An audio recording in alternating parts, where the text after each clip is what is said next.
Man, I've loved this series so far. We're on the third week now. And the first week, we started off talking about coloring outside the lines. And then last week, we talked about the fact that it's what happens in the cave. And today, I mean, you probably can already tell what we're getting ready to do, but I want to preach a message. Those of you that are note takers, I want you to write this down. We're preaching a message today called Friends in Low Places. And it's going to be a lot of fun. How many of you remember or have heard, let's say it this way, you have heard the phrase, you got to be careful because you are hanging out with the wrong crowd. Raise your hand if you've heard that before. I bet whether you're at Ackworth or you're at Kennesaw or you're watching online as part of the online audience or at one of our extension sites at Dogwood or Celebration Village, I bet you've been told that at some point, or maybe you were told that back in the day, and now on this day, you're the one saying that to somebody. Be careful, you're hanging out with the wrong crowd. And for a lot of years, I was a student pastor before we came here to start the church, and I still hear it now all the time. But parents will come up to me and they'll say, hey, Pastor JR, you need to pray for my kid. They're hanging out with the wrong crowd. And there was times I wanted to look at them and be like, just as a FYI, have you ever wanted to just be blatantly and bluntly honest? There's times I wanted to say, it's not really so much that your kid is hanging out with the wrong crowd. It's really kind of more the reality that your kid is the wrong crowd. Like, have you ever noticed that? No parent has ever been like, my kid is the wrong crowd. It's always blaming it on the fact that they're hanging out with the wrong crowd. But the truth is, sometimes it's not that you're hanging out with the wrong crowd. Sometimes it is that you are the wrong crowd. And sometimes you kind of hear that enough in life that you begin to take on that characteristic, potentially, of your own personality. And sometimes you start to think as you get older that maybe you've already lost your shot, maybe you're unqualified, maybe you can't do some of the things that other people can do as a result of the fact that maybe you're not the same person that other people seem to be or appear to be. Maybe you are one of the people, I hear this a lot. People will say, man, Pastor JR, I would love to go to your church. I watch you online every single week. This happened to me at Walmart a couple of weeks ago. They said, Pastor JR, I watch you online every week. It's safe for me to do it there because I feel like if I were to ever walk through the doors of that church, the whole building would explode. It would catch on fire. Lightning would strike. I mean, I just don't want God to take your church out because I walked in.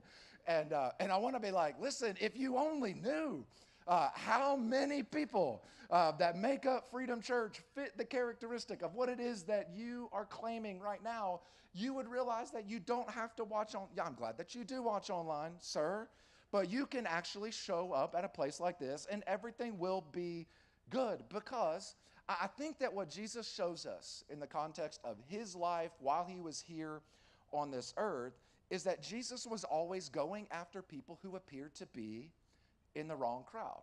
Jesus handled things the opposite that most of us do, right? Jesus consistently did things that drove the church people crazy. He consistently talked to people that the church people wouldn't talk to. He hung out with people that the church people wouldn't hang out with. He hung out with the wrong crowd, if that's what you want to call it. He had friends that were in low places. Long before Garth Brooks ever made the song popular, Jesus was living out that song through the context of his life based on the people that he chose to invest his life in. And so this message is for those of you that are here today or those of you that are watching online, whether it's you're watching live or you're watching at some point throughout the course of the week. This message is for those of you maybe you do feel a little bit unqualified. Maybe you do feel like you are looked over, that you've been passed over. Maybe you feel as if your best days are behind you instead of ahead of you. Maybe you think that Jesus kind of is in a position where he loves you because he's contractually obligated to do so, but you're probably always going to be on the bench. You're going to be a bench warmer in the kingdom of God because maybe you blew it in the past or maybe you blew it yesterday, and as a result, you are in a situation where you're kind of wondering how it is that God feels about you, or you're wondering if there is any hope or if there's a future for you. And what I want to do today is I want to show you that Jesus just does things different. He not only does them different, but he did them differently. And as a result of the way that Jesus did things differently, it provides it provides a brand new framework for how it is that not only we should approach Jesus, but also how we should approach people. And so in the Bible, if you have your Bible, Luke chapter 5, beginning of verse 27 is where I will start. But I want to use this story of a guy by the name of Matthew. Now, when he was born, his parents named him Levi because they thought that he was going to grow up and be some amazing spiritual leader for the Jewish people. But it didn't really end up going that way. You know, they had their little son, and they're like, this is going to be an amazing little son. But somewhere along the way, this kid kind of goes a different direction. And the Jewish people were under occupation from the Roman people. And old Levi / Matthew decides to flip on the Jewish people, even though he was Jewish, and he starts working for the Romans.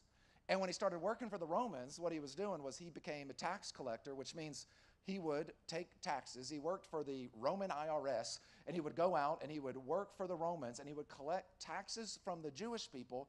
But the Jewish people were really kind of uncertain on how these rules all played out, and tax collectors were notorious for taking more than they were supposed to take by kind of upping the percentage rate and the interest rates so that they could line their own pockets. They were despised. I mean, people hated the individuals who were working in that occupation. They hated tax collectors with everything inside of them. And so this guy, you talk about being in the wrong crowd, this guy was hated by every single person that he considered to be his own people. Matter of fact, you might find this hard to believe, but tax collectors, people hated them so much, they weren't even allowed to go to church.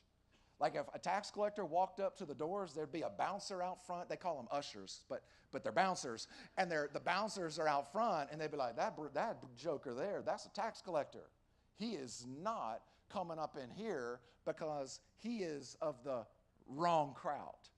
There's no way that he can come in here unless he were to figure out a way to kind of clean up what it is that he had messed up. There's no way we're allowing him into church.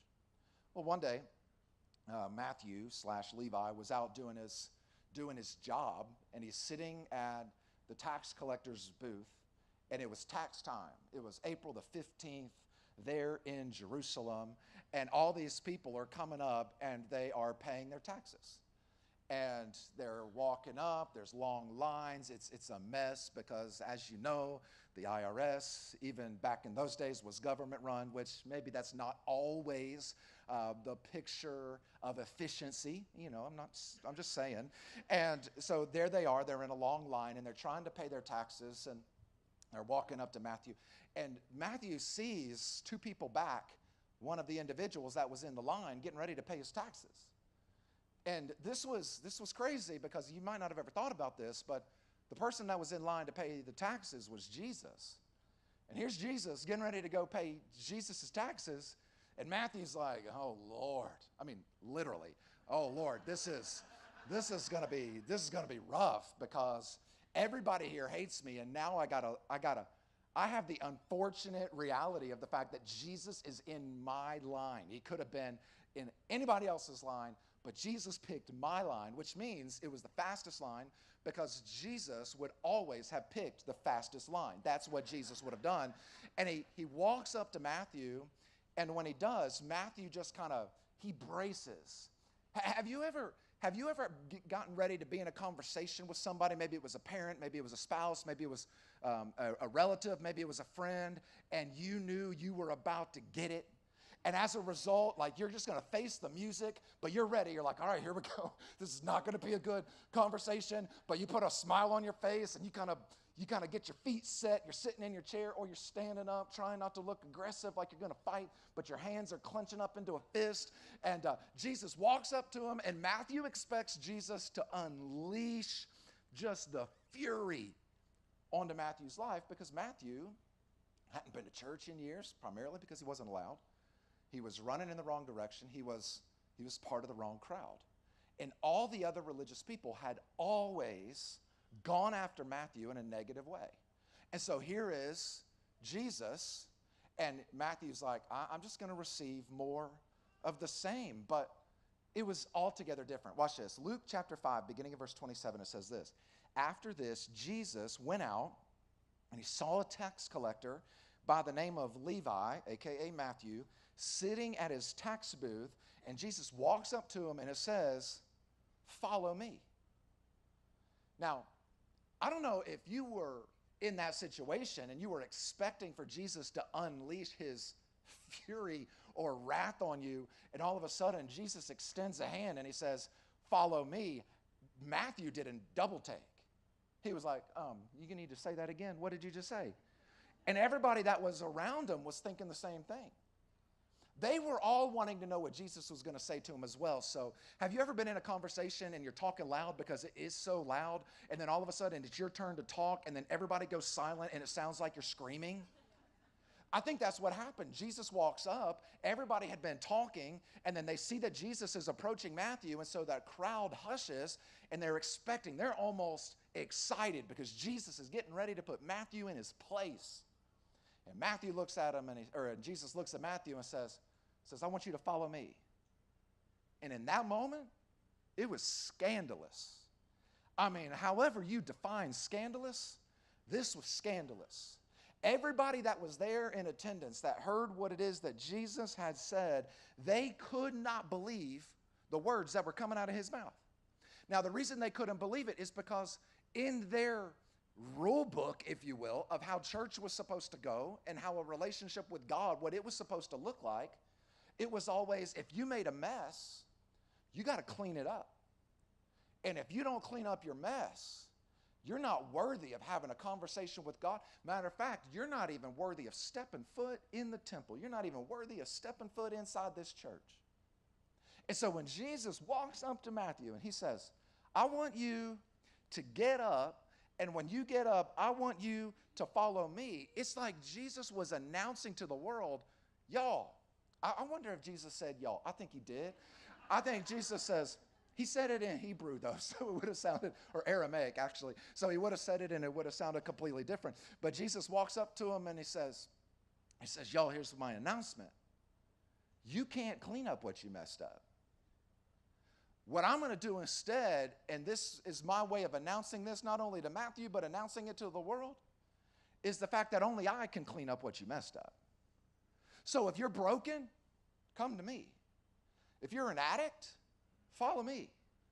If you are in a relationship mess and it's your fault, follow me.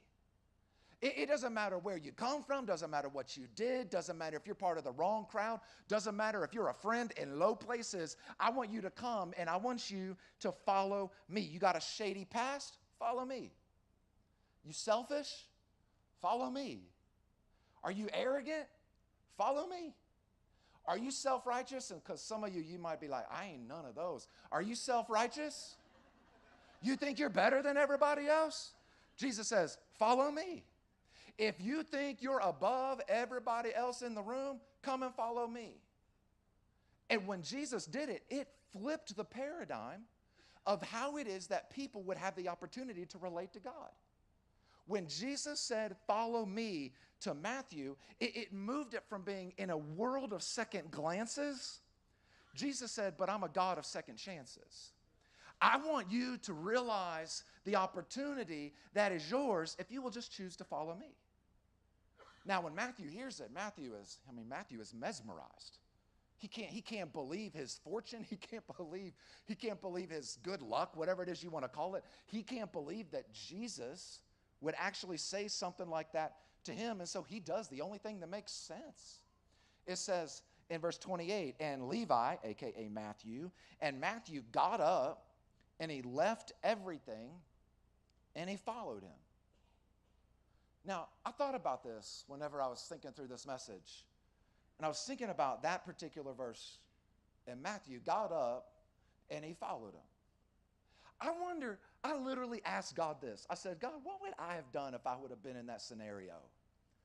How would I have responded if I had been, in essence, if I had been pushed to the back of the line my entire life? If I had been hurt by the church," you talk about being hurt by church, by the way. Some people say they're hurt by the church because they played a song they didn't like. I mean, this is hurt by the church. He wasn't even allowed to walk in the doors. And now all of a sudden, Jesus comes walking up and says, I want you to get up and follow me. I'm wondering if I would have done what it is that Jesus told me I had the opportunity to do, or if I would have just like dug in and been stubborn, because I can be stubborn sometimes. I wonder if I would have been stubborn and be like, I ain't following you because all the people who said that they were followers of God, they were mean. Those church people, some mean people. I try to go to church. They don't even let me go to church. They make me stand outside the door. I ain't following you because I don't like any of your followers. Isn't it crazy how many times we allow what's wrong with people to keep us from what's right with God? Isn't it crazy that we do that? As a result, the people that you despise are controlling every aspect of your life. I wonder what I would have done. I wonder how it is that I would have responded, though. Would I have been stubborn and been like, no, I don't think I want to follow you, Jesus. You got to fix all these other people first. Some mean old jokers. You see that one over there? That one's mean. That's not what Matthew did, though. It says, and Levi / Matthew got up, left everything, and followed him. And you know what happens next? It's crazy. Besides the fact that you have Matthew going on the journey of his life. I mean, Matthew goes from being a despised tax collector, now he's one of the actual followers of Jesus. You talk about a person who was a person that was in a bad situation, pushed to the back, on the bench. I don't even know if he wasn't on the bench. They didn't even let him sit on the bench. They told him to find a new bench. And now Jesus, the most notorious figure of this day, had invited him to come and be part of his little band of misfits. See, sometimes we read about the 12 disciples and we just think they probably all had it all together. If you go in and read the story about the 12 disciples, it will blow your mind. You talk about being in the wrong crowd. There was one of them that tried to kill somebody right in front of Jesus.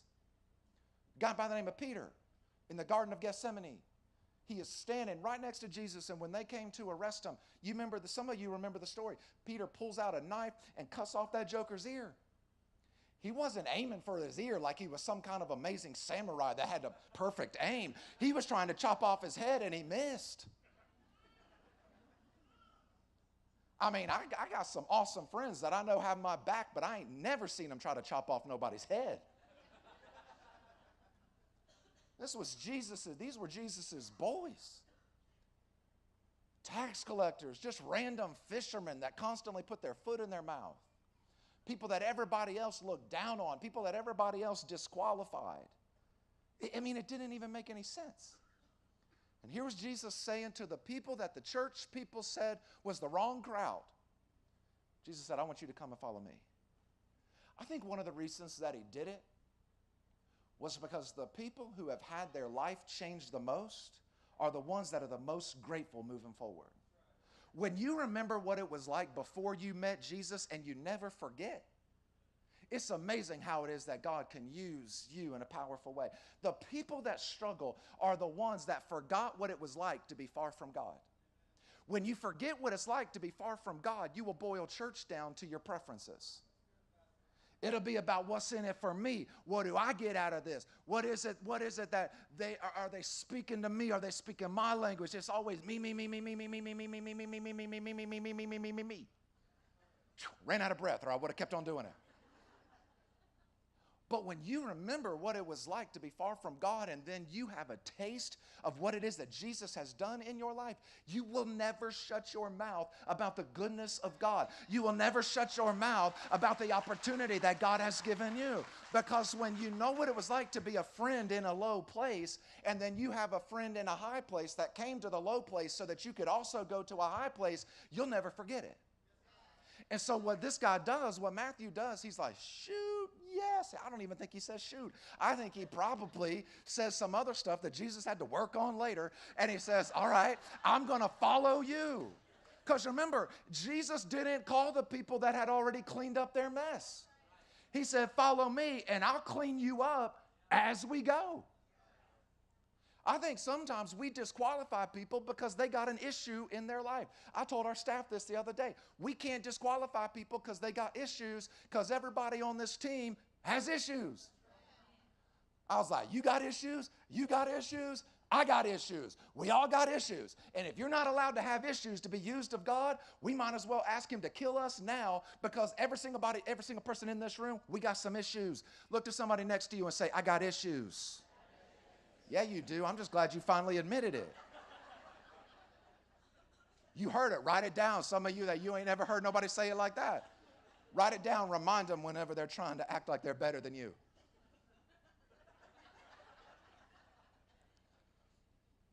So you know what he does next? Because this is what grateful people do.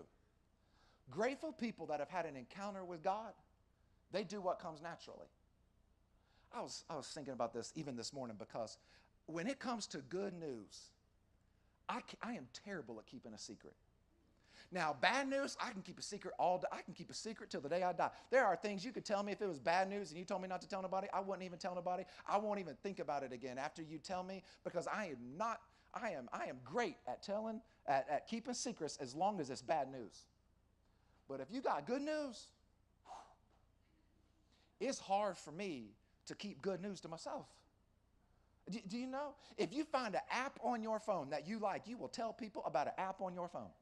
If you find a show on Netflix that you like, you will tweet it, you will post about it, you will share it on the Facebooks or the Instagrams. You will do whatever you got to do. You will make sure everybody sees it. You will do anything, because you want people to experience the goodness that you just got to experience. That is normal. That is not abnormal. When you've had an encounter with something good, you will naturally share it. And so what Matthew does, this makes total sense in verse 29. Then Levi/Matthew, he held a great banquet. That's a really nice way of saying he threw a party. Matthew threw a party for Jesus at his house. Watch this. And a large crowd of tax collectors and others. Some of the other versions of this story in other books of the Bible says, and other sinners. It says the tax collectors and the other sinners, they came over to the party and they were eating with him. And here's Jesus. It's going to mess some of you up. Here was Jesus eating dinner, hanging out, having fun with the people in the wrong crowd. Some of you nod your head like that's amazing, but you ain't ever done it in 20 years because you're worried about what everybody else is going to say. It's crazy what Jesus was willing to do.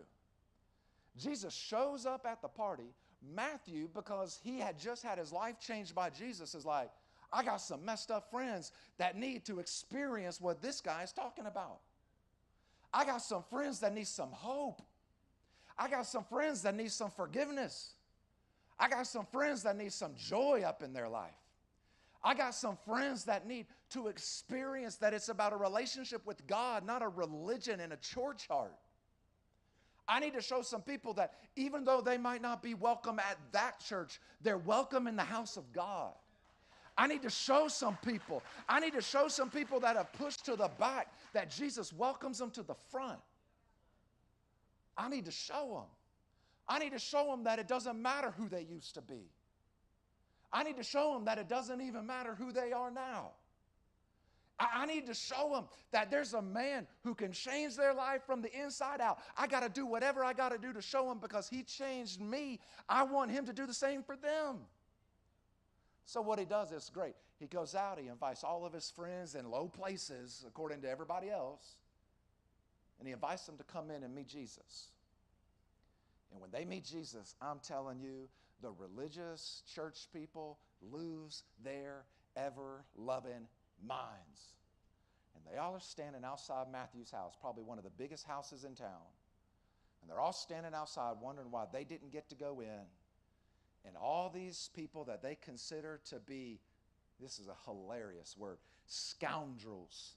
All the people that they consider, here's another one, that they consider to be riffraff. I don't even know what that means. All the people that they consider to be just the drain on society. If you're a Republican, he was eating dinner with the Democrats. If you're a Democrat, he was eating dinner with the Republicans. I could just go on and on and on. He was eating dinner with the people that were the exact polar opposite of you, of them. of how they think, of what they do. The exact opposite person. And there was Jesus sitting right in the middle of them. And it says in verse 30, but the Pharisees and the teachers of the law who belonged to their sect complained to his disciples, why do you eat and drink with tax collectors and sinners? In other words, why do you have friends in low places? I bet it was a whisper. Why are you hanging out with people like that? Why are you going over there to their house? How come you're not spending time with us? They probably even use Bible verses. Don't you know bad company corrupts good morals? Don't you know? Don't you know that if Jesus hangs out with them, that they're just going to rub off on them or rub off on Jesus, and Jesus is going to go a different direction? I knew that he wasn't the Son of God. I knew that he wasn't really the Messiah, because if he was, there's no way he would ever hang out with a person with that kind of reputation. There's no way he would ever do what it is that he's doing right now. But Jesus hears them. That's what I love about Jesus, by the way. Jesus knows exactly what's going on in your head, whether he can hear you talking out loud or not. It says this, Jesus answered them, it is not the healthy who need a doctor, but the sick. Watch this. I have not come to call the righteous, but sinners to repentance. And let me tell you why I think this is so important and why it's worth our time.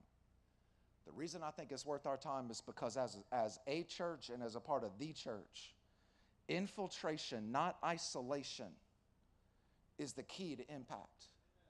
You cannot positively impact the lives of people that you're constantly trying to avoid. I'm just going to sit here for a minute, because sometimes we need to know this. You can't impact the life of somebody you're trying to avoid all the time. You can't go and hide in a little Christian bubble. You can't just go and, nothing wrong with this, but go to a Christian school, play in a Christian softball league, in a league where they don't keep score.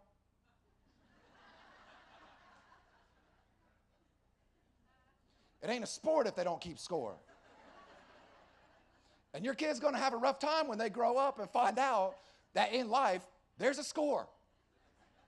And that other joker's going to get the promotion, and your kid's going to cry, and you're going to get the little participation trophy, and you're going to wonder why they always have hurt feelings, because they played in a league with no score. You need to keep score. You got to teach your kids how to win, but you also got to teach your kids how to lose. People be like, but I want them to be a good loser. I don't want my kid to be a good loser. I want them to know how to lose, but I don't want them to be a good loser. Like, I love losing. It's my favorite. It's my favorite thing. I just love to lose. Because what happens with that mentality, let me tell you, it's not just a personal preference. What happens is, if that's your way of thinking, as a church, you become because you know, the church is not the building, the church is the people. Technically, we did not come to church today. The church came here. If we are constantly segregating ourselves from people, isolating ourselves from people, and we constantly are just kind of trying to do our life, and we're trying to make sure we stay safe, and we're trying to make sure that we live in our little Christian bubble, and make sure that we only hang out with people that think like us, and act like us, and look like us, and dress like us, and believe like us, if we consistently do that, we're going to miss out on the whole purpose for which Jesus even came to this earth. See, I don't want to be a church that plays defense. I want to be a church that plays offense. We're not sitting back hoping the world doesn't get us. We're getting up and we're going after the world. We're not going to sit back and be like, oh, don't hurt me. Don't hurt me. Satan's coming. He's hiding in the bushes. He's trying to take me out. I go to church and I hope nothing ever get me. I'll be safe at the church. Listen, the whole point of going to church is to pep you up so that you're ready to go out into the world and actually make a difference with the life that you've been given. It is in this moment that I wish I could talk exactly like Bishop T.D. Jakes. Golly, I get so frustrated because I feel like I'm not really fully a white preacher.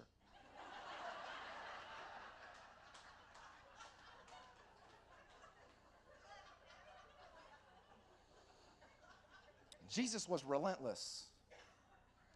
Jesus was relentless. Jesus didn't play it safe. If Jesus would have played it safe, he would have said, those people down there on earth, those are my friends in low places. And I ain't worried about them because they shouldn't have done what they did to begin with. Jesus said, you know what? I'm not here to play defense. I'm here to play offense. And even though those friends down there, those friends are in low places, I'm going to do whatever I got to do to go down there to those friends that are in low places. I'm going to go from a high place to a low place so that I can bring them from a low place to a high place. I want them to experience what it means to have a relationship with God through the person of Jesus Christ, through his forgiveness, through his hope and joy, and through what it is that Jesus did for me, not what I can do for him. I was the friend in a low place. I was the wrong crowd. So were you. And Jesus didn't try to isolate himself from us. Jesus came after us. It wasn't about isolation. It was about infiltration. Sometimes I'll have people come up and they'll say, Pastor, I need you to pray for me because I'm in a job and I'm surrounded by people and they don't go to church and they don't love the Lord and they think it's weird that I read the Bible. Would you pray that I would get a new job and I would go to a place where there's only a bunch of Bible reading, praying people all the time? I'm not going to pray that for you. Maybe you need to change your prayer. Maybe instead of praying that God would take you away, maybe you need to say thank you for where it is that he puts you. And maybe you need to pray and say, God, I don't want to run from where I'm at. I want to run to where you've called me. And maybe you called me here so that I could change the culture where I live. Maybe you called me here and surrounded me with the craziest neighbors known to man so that you could use me to make a difference in their life. Maybe I'm at this job because you knew that I was the person that could actually make a difference in their life. God, don't take me out. Put me in. Put me in. I want to go in. I don't want to play defense anymore. I want to play offense. I want to make a difference at my school. I want to make a difference at the fire station. I want to make a difference at the hospital where I work. I want to be a difference maker. But you can't make a difference whenever you're hiding from everybody God's called us to reach. And I just need you to know, Jesus, when he came down to this earth, it was a relentless spirit that caused him to be willing to live a perfect sinless life for 33 years. You talk about being relentless. It takes somebody that's relentless to be willing to allow people to crucify him on a cross when he had all the ability in the world to snap his fingers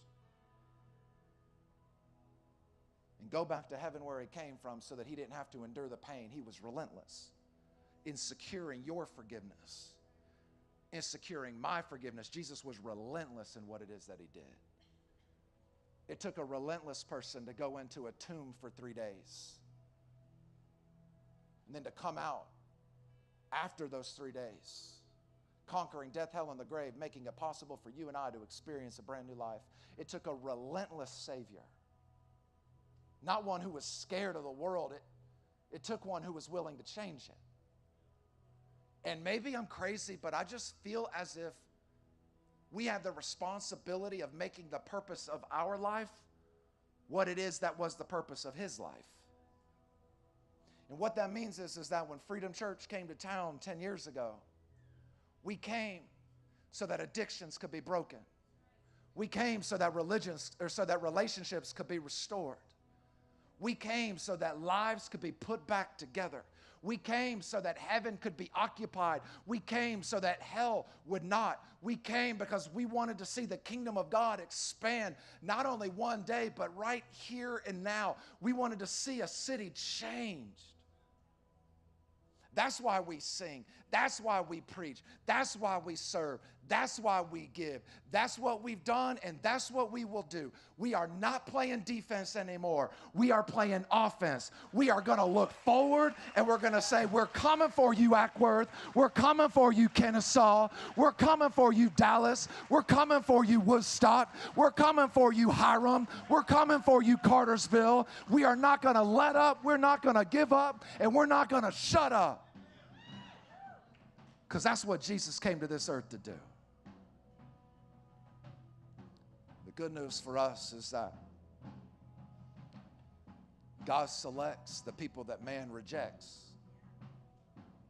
Some of you need to write that down. God selects those that man rejects. And that includes you. I've said it several times throughout the course of this message, but Jesus came from the top to the bottom so that we could go from the bottom to the top. And that opportunity is available. That opportunity is not just available for our city. That opportunity is available for you. Because some of you in this room at Ackworth, Kennesaw, some of you watching online, some of you at our extension sites, you know about God, but you don't really know God. I'm not asking if you go to church. I'm not asking if you're a halfway decent person. I'm not asking you if your grandpa was a preacher. I'm asking you, do you know for sure that you have a relationship with God through the person of Jesus? Have you done it His way? And by His way, it means you have nothing to bring to the table. He's the one that brought everything to the table. And you had to put your faith and your trust in Him by simply saying yes. Lord, I receive what you did for me. And right now, I need you to forgive me of my sin and to step into my life.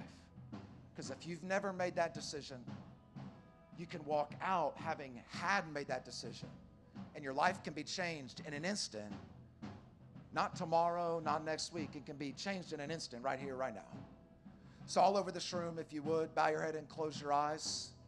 Ackworth and Kennesaw, if you're here today and you would say, you know what, I need to have a relationship with God through the person of Jesus. And if Jesus really did do everything it is that you said He did, if He lived for me, died for me, was put in a tomb for 3 days, and then came crashing out of that tomb, conquering death, hell, and the grave. If Jesus came from a high place to a low place so I could go from a low place to a high place, if Jesus did that for me, then I want to say yes to Him. With nobody looking around, right where you are, would you pray this prayer in your heart as I prayed out loud? Just pray it silently if you want to say yes to Jesus today. Say, Lord, the best way I know how, I turn from my past and I turn to you. I need you to forgive me of everything I've ever done. As today, I want to say yes and put my trust in Jesus Christ alone. Lord, the best way I know how, I'm turning to you. In this moment, at this time, be the Lord and Savior of my life from this day forward. Thank you for pursuing me, just like you did Matthew. Thank you for pursuing me.